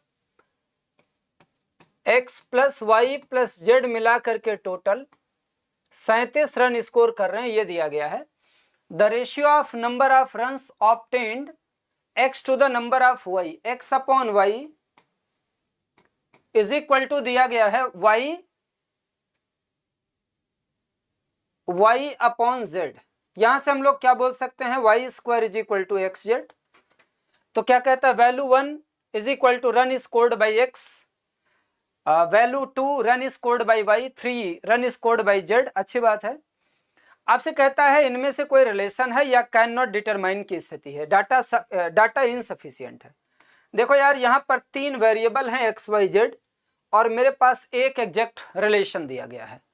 तो 3 वैल्यूज है मेरे पास एक्स वाई जेड और सिर्फ एक रिलेशन है कि x plus y plus z 37 है और y square is equal to x z. GP तो बन रहा है, लेकिन बढ़ते हुए क्रम में बोला होता, घटते हुए क्रम में बोला होता तो फिर तो कुछ बात की जा सकती थी, लेकिन यहाँ पर ऐसा कुछ है नहीं।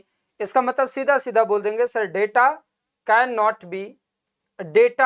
Not be determined due to insufficient data. Sir insufficient data होने की वजह से इसको हम लोग डिटरमाइन नहीं कर सकते। आगे बढ़िएगा, नेक्स्ट क्वेश्चन। अगला वाला सवाल आपसे क्या कहता है, देखो अगले वाले क्वेश्चन पे आ जाइए, देखिएगा क्या कहता है। Let p plus q is equal to 10 where p and q are integers. पूर्णांक है भाई साहब, तो पॉजिटिव नेगेटिव कुछ भी हो सकता है। Value 1 maximum value of p and q when p and q are positive integers. अरे हम सभी लोग एक चीज जानते हैं कि सर अगर x प्लस वाई आपका कांस्टेंट है, हमने डिस्कस किया है ये बात, अगर x प्लस वाई आपका कांस्टेंट है, x इंटू वाई की मैक्सिमम वैल्यू तभी निकलती है जब x और y आपस में क्या हो, इक्वल हो। तो आप बोलेंगे कि सर देखो इसकी जो मैक्सिमम वैल्यू आएगी ना, इसकी जो मैक्सिमम वैल्यू आएगी सर वो 5 इंटू 5 होगा, और 5 इंटू 5 कितना होता है, 25। सर यहाँ पर p और q पॉजिटिव इंटीजर्स हैं, जी सर पहला वाला वैल्यू पॉजिटिव इंटीजर्स हैं, ठीक है 25 आ भी रहा है। Maximum value of p into Q, अच्छा p इज ग्रेटर देन -6 है, तो क्या p की वैल्यू 5 हो सकती है, आप बोलेंगे जी sir. q is greater or equal to -4 है, तो सर ये जो q है ना, ये जो q है, इस q की वैल्यू भी 5 हो सकती है, आप बोलेंगे बिल्कुल। तो p इंटू क्यू कहूंगा, दूसरे कंडीशन में भी p इंटू क्यू आपका 5 इंटू 5 दैट इज 25 बनने वाला है। तो आप बोलेंगे कि सर बड़ा क्लियर सा दिख रहा है कि जो वैल्यू 1 और वैल्यू 2 है आपस में क्या है, इक्वल है। Value 1 and value 2 are equal to each other, so C answer is correct for this question. इसके लिए जो सही जवाब बनने वाला है आपका वो क्या हो जाएगा, तो आप बोलेंगे कि सर सी आंसर आपके सवाल का करेक्ट आंसर होगा। बोलो भाई साहब क्लियर हो गया, बोलेंगे जी सर। आगे बढ़ते हैं, नेक्स्ट वाला क्वेश्चन देख लीजिएगा। हाँ यही सेम सवाल है आपका, नहीं, अलग क्वेश्चन हो गया। कहता है 11 संख्याओं के एक समुच्चय पर विचार करिए। वैल्यू 1 क्या दिया है, minimum value of average of the numbers of the set when they are consecutive integers is greater or equal to -5। अच्छा जी, -5 से बड़ा की बात कर रहा है, तो मैं पहले वाले कंडीशन में क्या कर रहा हूं, देखो -5 -4 -3 -2 -1 0 1 2 3 4 5 ये ले रहा हूं। बोलो 11 नंबर हो गए क्या, आप बोलेंगे 1 2 3 4 5 6 7 8 9 10 11। भाई साहब इनका एवरेज क्या बनेगा बताओ आप सभी लोग।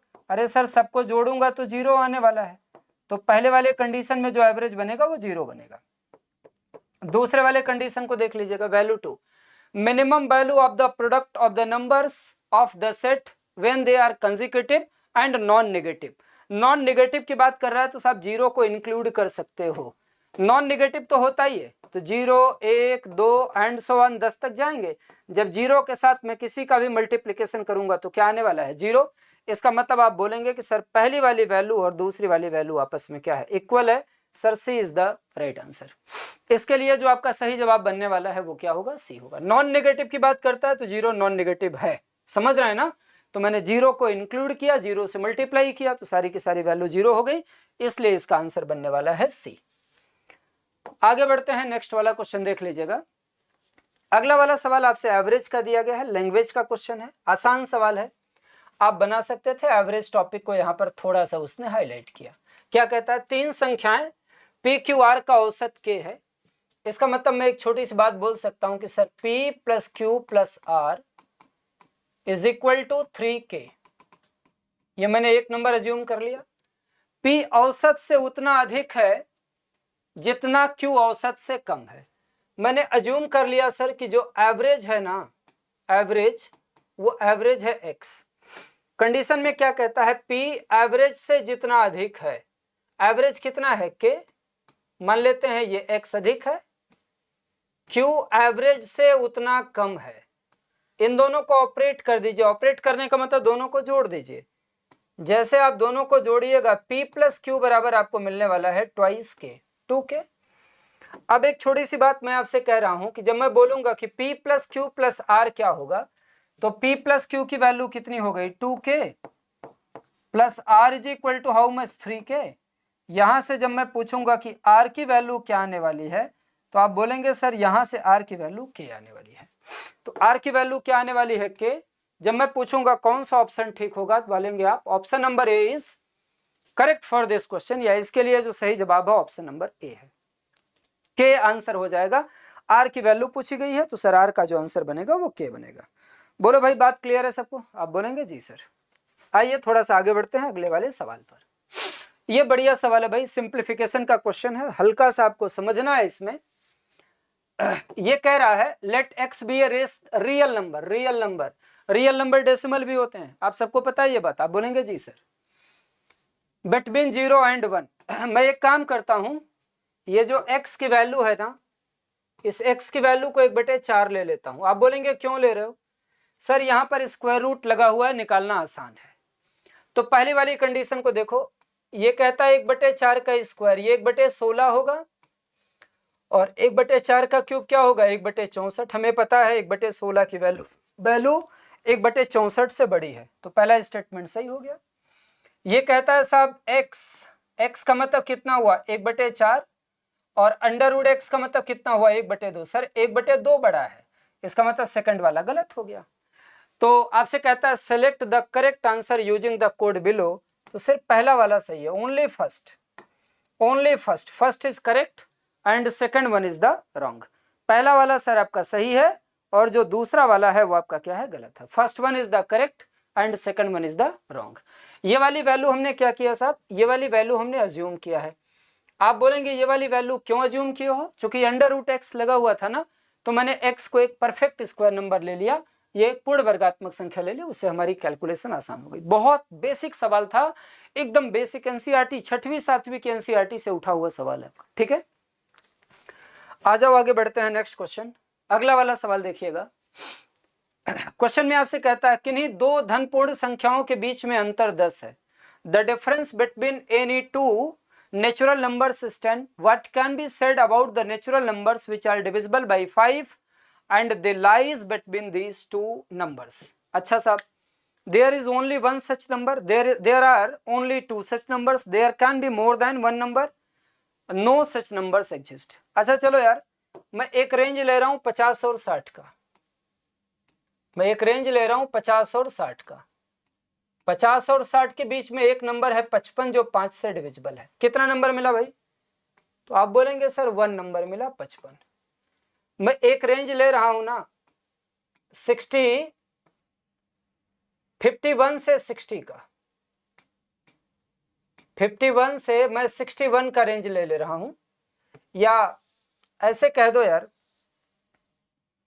अगला वाला जो रेंज मैं उठा लूं 51 से 61 ही ले लो, 51 to 61 का रेंज ले लूं। 5 से डिविजिबल नंबर पूछ रहा है, तो जो 5 से डिविजिबल नंबर बनेगा, एक तो आपका 55 बन जाएगा, आपने देख ही लिया है, और एक आपका नंबर 60 बन जाएगा। सर 2 नंबर मिल गए, 2 नंबर्स मिल गए। आपसे पूछा जा रहा है कौन सा आंसर ठीक होगा, ये देखो ना आपके सामने एक बड़ा क्लियर दिख रहा है, there can be more than 1 number. सब एक नंबर से ज्यादा हो सकता है, कुछ मत करिए, सी वाले ऑप्शन के साथ बढ़ जाइए। ऐसी एक से अधिक संख्याएं हो सकती हैं। अब एग्जैक्ट 2 का कुछ ऐसा नहीं है, ठीक है ना, तो ऐसी एक से ज्यादा संख्याएं हो सकती हैं, तो एक से ज्यादा वाले को हम लोग क्या किए, लगा दिए, ठीक है। मोर than 1 number is possible, this is the right answer. आगे बढ़ते हैं भाई, नेक्स्ट आगे बढ़ते हैं, अगला वाला सवाल देख लीजिएगा। एक धनपूर्ण संख्या जिसको 50% बढ़ा देने पर उसके गुणनखंडों की संख्या परिवर्तित रहती है। अच्छी बात है, एक धनपूर्ण संख्या जिसको 150% बढ़ा दें तो उसके गुणनखंडों की संख्या परिवर्तित रहती है। अच्छा, एक नॉर्मल सा परसेंटेज का कॉन्सेप्ट लगाओ। 50% की वैल्यू क्या होती है, तो आप बोलेंगे 1/2। सर मैंने n1 को अगर लिया है 2, तो जो n2 की वैल्यू आएगी ना, जो n2 की वैल्यू आएगी वो कितनी आ जाएगी 3। 2 का फैक्टर क्या होगा 1 और 2, 3 का फैक्टर क्या होगा 1 और 3। सर 2 के भी 2 फैक्टर थे और 3 के भी 2 फैक्टर थे। बताओ भाई 50% बढ़ाने से कोई फर्क पड़ा नंबर ऑफ फैक्टर पे? नहीं, पहला वाला तो सही है। दूसरे वाले में देखो, दूसरे वाले को बढ़ाया गया है कितना, तो आप बोलेंगे सर 150%। 150% की वैल्यू कितनी होती है 3/2। इस कंडीशन में जो n1 बनेगा वो क्या बनेगा 2, और जो n2 बनेगा वो क्या बनेगा, तो आप बोलेंगे 5 बनेगा। 2 का फैक्टर क्या क्या होता बताओ 1 और 2। सर 5 का फैक्टर क्या होता 1 और 2। 150% बढ़ाने से फैक्टर की संख्या पर कोई प्रभाव पड़ा क्या? नहीं, पहले भी 2 फैक्टर थे, अभी भी 2 फैक्टर थे। इसका मतलब साहब ये जो सेकंड वाला स्टेटमेंट पढ़ रहा हूं ना, ये भी ठीक लग रहा है। तो पहला भी ठीक है और दूसरा भी ठीक है, तो मैं बोलूंगा सी आंसर होगा 1 and 2 बोथ। पहला और दूसरा दोनों, सी आपके सवाल का करेक्ट आंसर होगा, या सी इज द राइट आंसर। बोलो भाई बात क्लियर हुआ क्या? आप बोलेंगे जी सर। आगे बढ़िए भाई, क्वेश्चन नंबर 57। ये 57 लिखा गया है। फिर एक बार यूनिट डिजिट का सवाल आपके सामने बनता हुआ नजर आ रहा है, ठीक है। चलो यार, इस यूनिट डिजिट के क्वेश्चन को एक बार हम लोग फिर से टैकल करने का कोशिश करते हैं। देखते हैं सर क्या यूनिट डिजिट का सवाल है और कैसे इसे हमें टैकल करना है, ठीक है। आइए भाई, यहाँ पर कहता है 9 पावर 3 प्लस 9 पावर 4। एक नॉर्मल सा काम कर लो ना, यहाँ पर 9 की पावर 3 ले लो कॉमन। जैसे आपने 9 की पावर 3 कॉमन लिया, यहाँ पर आ गया आपका 1 plus 9 power 1 plus 9 power 2 plus 9 power 3 plus and so on. यहाँ पर मिलेगा, जब आपने 3 कॉमन ले लिया तो 9 की पावर 97, इससे पहले आएगा 9 की पावर 96। ध्यान देना, ये इसको मैंने n अज्यूम कर लिया, थोड़ा सा आप आराम से समझिएगा। आप सबको पता है कि जब 9 की पावर में इवन नंबर हो तो जो यूनिट डिजिट आता है वो आता है 0, और जब 9 की पावर में ऑड नंबर हो तो जो यूनिट डिजिट आता है वो 9 आता है। तो जब मैं आपसे पूछूंगा इन दोनों का यूनिट डिजिट क्या होगा, तो आप बोलेंगे 0। सर इन दोनों के सम का यूनिट डिजिट क्या होगा 0, एंड सो ऑन। 96 और 97 का यूनिट डिजिट क्या होगा 0। इसका मतलब यहां से यहां तक जो लिखा गया है उसका यूनिट डिजिट आएगा 0। अरे बोलो भाई हाँ या ना। अगर यूनिट डिजिट 0 आएगा तो एक बात कंफर्म हो गया, ये एग्जैक्टली डिविजिबल बाई 2 होगा, ये एग्जैक्टली डिविजिबल बाई 2 होगा। और ये जो 9 की पावर 3 लिखा गया है ना, ये एग्जैक्टली डिविजिबल बाई 3 होगा, ये एग्जैक्टली डिविजिबल बाई 3 होगा।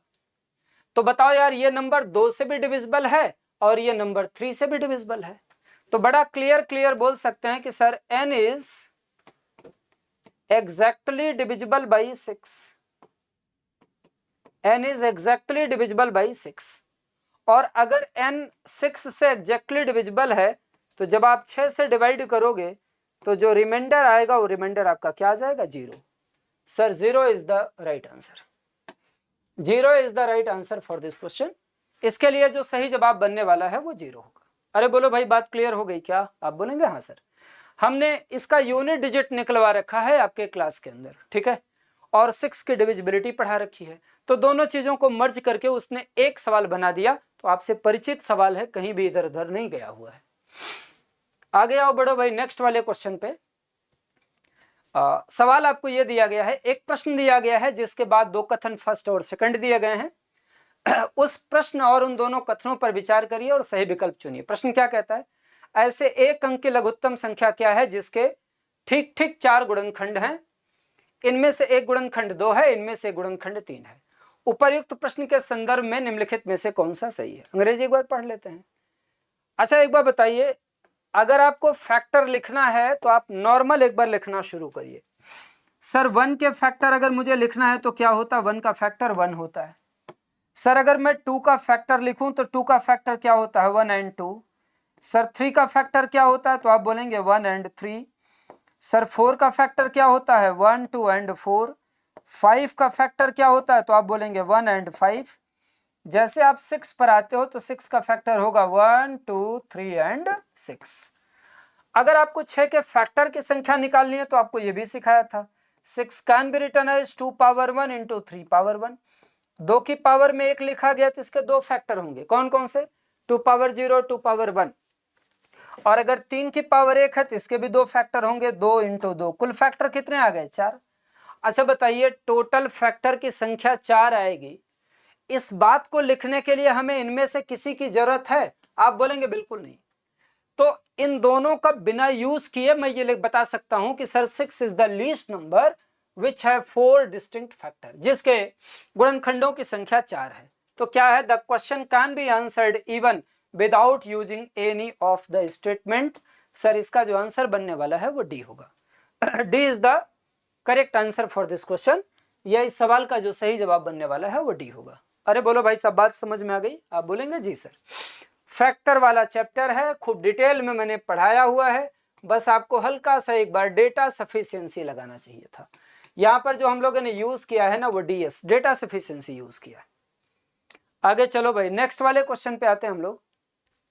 ये भी डेटा सफिशिएंसी जैसा सवाल है, इसमें 4 आंसर आपका बनेगा, 4 पेयर्स बनेंगे, 3 सिचुएशन है और उन 3 सिचुएशन में टोटल आपकी 4 स्थितियां बन रही हैं। ठीक है, तो आप इसको सॉल्व कर लीजिएगा, 4 will be the right answer. आगे बढ़ते हैं, ये देखो अगला कहता है टाइम एंड वर्क से सवाल आ गया। एक्स किसी काम के 1/3 भाग को 6 दिन में कंप्लीट करता है। सॉल्यूशन देखिएगा भाई, ऐसे लिखा गया है एक्स 1/3 पार्ट को 6 दिन में करता है। क्लियर बात हो गई, एक्स पूरा काम कितने दिन में करेगा तो आप बोलेंगे 18 दिन में। वाई उसी काम के 1/3 भाग को 8 दिन में करता है। 1/3 भाग को 8 दिन में करता है तो वाई पूरा काम कितने दिन में कर देगा तो आप बोलेंगे 24 दिन में, 24 डेज में। और जेड उसी काम का 3/4 12 दिनों में पूरा कर सकता है। जेड 3/4 सर 12 दिनों में पूरा कर सकता है, तो पूरा काम कितने दिन में करेगा 3 चौक को 12 4 चौक को 16 दिन। वे सभी एक साथ मिलकर के n दिनों तक काम करते हैं, तब x और z काम छोड़ करके चले जाते हैं। y अकेला शेष काम 8/2/3 डेज में पूरा कर लेता है। n किसके बराबर है? सबसे पहली छोटी सी बात क्या है, टोटल वर्क निकाल लीजिए। जो टोटल वर्क आने वाला है वो होगा 144। 18 8 144, 24 छंगा 144 और 16 9 144। अच्छा बताइए कौन छोड़ के चला जाता है? अच्छा शेष काम y अकेला 8/2/3 डेज में करता है।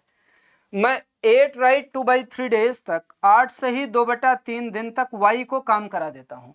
y की क्षमता कितनी है 6। अगर मैं बोलूँगा what is the efficiency of y तो 6 8 कितना हो गया आपका 48 प्लस 6 इंटू 2/3, 3 1 3 3 2 6, 48 और 4 को जोड़िए, ये कितना हो गया 48 और 4 को जोड़ दीजिए 52, 52 यूनिट इधर काम आपका हो गया। तो अब मैं आपसे बड़ी छोटी सी बात बोलूंगा कि सर टोटल काम आपका कितना है तो आप बोलेंगे 144 यूनिट है। इसमें से 52 यूनिट काम हो गया है तो 4 में से 2 गया 2 और 13 में से 5 गया कितना हो गया 14 में से 5 गया 9, 92 यूनिट काम बच गया। और ये कहता है कि ये जो 92 यूनिट काम हो रहा है इसमें तो सभी एक साथ थे ना, तो जब सभी एक साथ थे तो एक दिन में कितना यूनिट काम होता था तो 9 और 6 15 और 8 कितना हुआ 23। सर 92 यूनिट काम है और एक दिन में 23 यूनिट काम हो रहा है। अगर मैं बोलूँगा कितने दिन लगने वाला है तो आप बोलेंगे 4 डेज या 4 दिन। तो इसका जो सही आंसर बनने वाला है वो क्या हो जाएगा B is the right answer. ये हो गया आपका 69। आगे बढ़ता हूँ भाई, ये देखो ये क्वेश्चन आपका पाइप एंड सिस्टम से आ गया। हमने 5 सवाल आपको सॉल्व कराए थे पाइप एंड सिस्टम के। इससे पहले एक बार पूछा गया है पाइप एंड सिस्टम का क्वेश्चन और एक बार इस बार फिर पूछा है। तो चलिए पाइप एंड सिस्टम के इस वाले क्वेश्चन को हम लोग देखते हैं। क्या सवाल है? कहता है कि 20 नलों का समुच्चय X, अच्छा X में कितने पाइप हैं भाई? तो आप बोलेंगे कि सर X टाइप के 20 पाइप हैं। ये क्या करते हैं, किसी टंकी का 70% भाग 14 मिनट में भर देते हैं। 70% का मतलब क्या होता है? 7/10। 7/10 भाग 14 मिनट में भरते हैं, इसका मतलब पूरी टंकी ये 20 मिनट में भर देंगे। 10 नलों का दूसरा समुच्चय Y, सर Y में कितने नल हैं? 10 नल। ये लोग क्या करते हैं, 3/8वें भाग को 6 मिनट में भर देता है। 3/8 पार्ट को 6 मिनट में भर देता है। 3 दुनाई 6 और 8 दुनाई 16 मिनट में भर देगा पूरा का पूरा। तीसरा समुच्चय Z, उसी टंकी के 16 नलों का तीसरा समुच्चय Z में 16 नल हैं, 16 नल हैं। कहता है कि उसी टंकी के आधे भाग को 20 मिनट में खाली कर देते हैं। 1/2 पार्ट को 20 मिनट में खाली करते हैं, मतलब पूरी टंकी 40 मिनट में खाली हो जाएगी। फिर आपसे क्या कहता है, देखो भाई, सबसे पहले टोटल हम लोग निकाल लेते हैं, कैपेसिटी टैंक की क्या है। तो आप बोलेंगे टोटल कैपेसिटी को 80 ले लिया। तो आप बोलेंगे सर देखो 20 चौक को 80 हो गया, 16 पंजे 80 हुआ और 40 दुनाई 80 हुआ। ये भर रहा है पॉजिटिव, ये भर रहा है पॉजिटिव, ये खाली कर रहा है नेगेटिव। क्या कहता है, यदि समुच्चय X के आधे नल बंद हो जाएं, ठीक है, Y के आधे नल खुले हों और Z के सभी नल खुले हों, तो टंकी का 50% भाग भराना है। अच्छा बताओ, अगर इसके आधे नल खुले हुए हैं तो 2 यूनिट पानी भरा जाएगा। इसके अगर आधे खुले हुए हैं तो 2.5 यूनिट भरा जाएगा। इसके सारे के सारे खुले हुए हैं तो 2 खाली किया जाएगा। 2 आपका क्या होगा? खाली होगा, इसलिए मैंने 2 माइनस लगा दिया। हमें क्या करना है? आधी टंकी भरवाना है। आधी टंकी में कितना पानी होगा? 40। जैसे आप सबको खोलिएगा तो आप बोलिएगा +2 और -2 कट जाएगा। 2.5 का मतलब क्या होता है? 5/2। 5 से कट करिएगा 8 होगा, 8 और 2 को मल्टीप्लाई कर दीजिए, 16 मिनट आंसर आ जाएगा। 16 मिनट आपके सवाल का करेक्ट आंसर होगा। Sir D is the right answer. ये आपके सवाल का करेक्ट आंसर हुआ, D will be the correct answer. ठीक है, ये सवाल आपका पाइप एंड सिस्टम से था। टाइम एंड वर्क की कॉन्सेप्चुअल क्लियरिटी को जिस बच्चे ने इस सवाल में यूज किया था उसके लिए सवाल करना आसान था। मैंने टाइम एंड वर्क का एक क्वेश्चन कराया था आपको क्लास में कि ए और बी मिलकर किसी काम को 5 दिन में करते हैं। अगर ए की एफिशिएंसी डबल हो जाए और बी की एफिशिएंसी 1/3 हो जाए तो काम 3 दिन में हो जाता है। उसी सिमिलर कॉन्सेप्ट पर मिला हुआ ये सवाल कहीं ना कहीं से आपके पेपर में फ्रेम कर दिया गया था। तो वो क्वेश्चन अगर आप रिवाइज करके गए थे तो ये सवाल बनाना आपके लिए इजी था। आ जाओ भाई आगे बढ़ो। देखो नेक्स्ट वाला क्वेश्चन क्या कहता है, एक नंबर दिया गया है n सोल्यूशन, और ये जो n की वैल्यू है ना, n इज इक्वल टू आपको दिया गया है 1 raise to the power n और +2 raise to the power n को 4 से भाग देने पर n को 4 से डिवाइड किया जाता है। पूछा जा रहा है डिफरेंट रिमाइंडर क्या होगा। देखो यार दो ही सिचुएशन यहाँ पर बन रही है। फर्स्ट, जब ये n आपका ऑड नंबर हो, जब भी n को ऑड नंबर रख रहा हूं तो जो रिमाइंडर आ रहा है वो आ रहा है 1 पावर 1 + 2 पावर 1 दैट इज 3। सारे ऑड नंबर के केस में 3 ही मिल रहा है। और दूसरा, जब मैं n को इवन नंबर रख रहा हूं ना, जब मैं n को इवन नंबर रख रहा हूं तो रिमाइंडर आ रहा है 1 स्क्वायर + 2 स्क्वायर दैट इज 5। 5 को 4 से डिवाइड करोगे रिमाइंडर 1 आएगा। तो अगर n आपका ऑड नंबर बन रहा है तो रिमाइंडर आएगा 3, और अगर n आपका इवन नंबर आ रहा है तो रिमाइंडर आएगा 1। इसका मतलब डिफरेंट कितने रिमाइंडर बन रहे हैं? तो आप बोलेंगे सिर्फ 2 रिमाइंडर डिफरेंट बन रहे हैं। सी आपके सवाल का करेक्ट आंसर होगा। C is the right answer for this question. Clear हो गया? आप बोलेंगे जी सर। आगे बढ़िएगा। क्वेश्चन नंबर 77 इसमें जो दिया गया है, चलो एक बार हम लोग थोड़ा सा उसको जानने का कोशिश करते हैं। मान लीजिए P is equal to QQ। मैंने सोल्यूशन में इसको देखा, P की वैल्यू आपकी क्या है? P is equal to QQ। 3 अंकों की संख्या है। P और 481 का HCF क्या होगा? ठीक है, P और 481 का HCF क्या होगा? आप एक बार बताइए, आपको बहुत कुछ देखना ही नहीं था, इसी को देखना चाहिए था। ये जो नंबर्स है ना, ये ऑलवेज एग्जैक्टली डिविजिबल बाई 37 होते हैं, ऑलवेज एग्जैक्टली डिविजिबल बाई 37 होते हैं। चाहे आप देख लो, इसको 111 लिखोगे तो ये 37 इंटू 3 है, आप 222 लिखिएगा तो ये आपका 37 इंटू 6 है, या एंड सो ऑन 37 का मल्टीपल चलता हुआ चला जाएगा। तो कोई भी नंबर जब हम लिखेंगे पी ना, तो सर वो 37 से हमेशा ही डिविजिबल होगा, और अगर 37 से हमेशा डिविजिबल होगा तो 37 आपका क्या बन जाएगा, तो आप बोलेंगे ये 37 आपका HCF बन जाएगा। इस सवाल का जो सही आंसर बनने वाला है that will be C. C is the correct answer for this question. ये HCF का सवाल पूछा गया था। जो बच्चे हमारे साथ क्लासेस में कॉन्टिन्यूटी से बने थे, हमने फॉर्मेट लिखाया था कि सर XXX टाइप का कोई भी नंबर अगर कहीं दिख रहा है ना, तो 37 से ऑलवेज डिविजिबल होता है। जिन बच्चों को ये बात भी कान में गूंज रही थी और याद था, वो 37 आंसर लगा करके चले आते। ठीक है, ये रहा ओवरऑल पेपर डिस्कशन जो 2025 यूपीएससी प्रीलिम्स के सीसेट पेपर में मैथ सेक्शन से सवाल बने थे। लगभग 35 सवाल मैथ से पूछे गए हैं इस वाले सेट के अंदर, आप उसका मूल्यांकन भी कर सकते हैं। और जिस बच्चे ने कंटिन्यूटी से ईमानदारी से बैच फाउंडेशन बैच ज्वाइन करके लगाया हुआ था, उसके लिए ये पेपर बिल्कुल कठिन नहीं था, अगर उसने थोड़ी सी ईमानदारी से प्रैक्टिस की हुई थी। आप अपने क्लास नोट्स को उठाइएगा, नंबर सिस्टम से लगभग आपके पेपर के अंदर 80% क्वेश्चन आए हुए हैं। परमुटेशन एंड कॉम्बिनेशन का कोई सवाल नहीं बना हुआ है, प्रोबेबिलिटी का कोई क्वेश्चन नहीं बना हुआ है, तो पूरा का पूरा पेपर बेसिक न्यूमरेसी की तरफ झुका हुआ है या टिल्टेड है। तो आप इस बात को थोड़ा सा ध्यान में रख करके अपनी तैयारी करें। मैं उम्मीद करता हूं आपका पेपर अच्छा हुआ होगा। जिन बच्चों का पेपर अच्छा नहीं हुआ है उन लोगों को बहुत वेट नहीं करना है, आप हमारे फाउंडेशन बैचेस को ज्वाइन करिए और सीसेट की तैयारी आप शुरुआत से करना शुरू करिए, जिससे ये पेपर लास्ट के टाइम पर आपके लिए हर्डल ना बने और 2026 में आप एक बेहतर रणनीति और बेहतर योजना, बेहतर तैयारी के साथ पेपर में जाएं। इसी के साथ आप सभी लोगों को all the best. Thank you.